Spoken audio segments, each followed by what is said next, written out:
Diqqat! Shoshilinch tezkor xabar. Ertaga O'zbekiston hududida qanday ob-havo bo'lishi ma'lum qilindi. Assalomu alaykum hurmatli tomoshabin. Tezkor yangiliklardan birinchilardan bo'lib xabardor bo'lishni istasangiz, videomiz ostida bir dona like va podpisatsiya tugmachasini bosib qo'yishni unutmang. O'zbekistonda 6-yanvar kuni havo harorati nisbatan ko'tariladi. O'zgidromet 6-yanvarda kutilayotgan ob-havo haqida ma'lumot berdi. Unga ko'ra, seshanba kuni ham yog'ingarchiliksiz o'tadi. Havo harorati nisbatan ko'tariladi.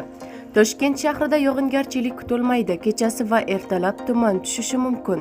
Harorat kechasi 0-2 daraja sovuq, kunduzi 7-9 daraja iliq bo'ladi. Qoraqalpog'iston Respublikasi va Xorazm viloyatida yog'ingarchilik kutilmaydi. Ba'zi joylarda tuman tushishi mumkin. Harorat kechasi 3-8 daraja sovuq, kunduzi 2-7 daraja iliq bo'ladi. Buxoro va Navoiy viloyatlarida yog'ingarchilik kutilmaydi. Ba'zi joylarda tuman tushishi mumkin.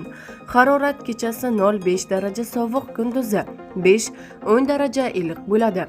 Toshkent, Sirdaryo, Jizzax va Samarqand viloyatlarida yog'ingarchilik kutilmaydi.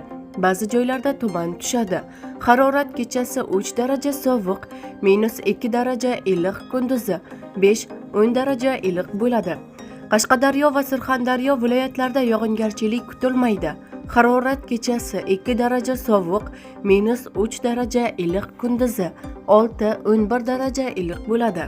Andijon, Namangan va Farg'ona viloyatlarida yog'ingarchilik kutilmaydi. Harorat kechasi 2 daraja sovuq, -3 daraja iliq, kunduzi 2-7 daraja iliq bo'ladi.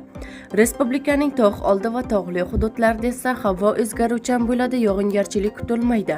Ba'zi joylarda tuman tushishi mumkin. Harorat kechasi 5-10 daraja sovuq, kunduzi 3 daraja sovuq, -2 daraja iliq bo'ladi. Yanvar oyi uchun prognozlarga ko'ra, birinchi 10 kunlikda yog'ingarchilik kuzatilishi ehtimoli kam, ikkinchi 10 kunlikda harorat pasayib boradi. Uchinchi 10 kunlikda respublika shimolida kechasi 15-20 darajagacha sovuq bo'lishi kutilmoqda, deyiladi xabarda.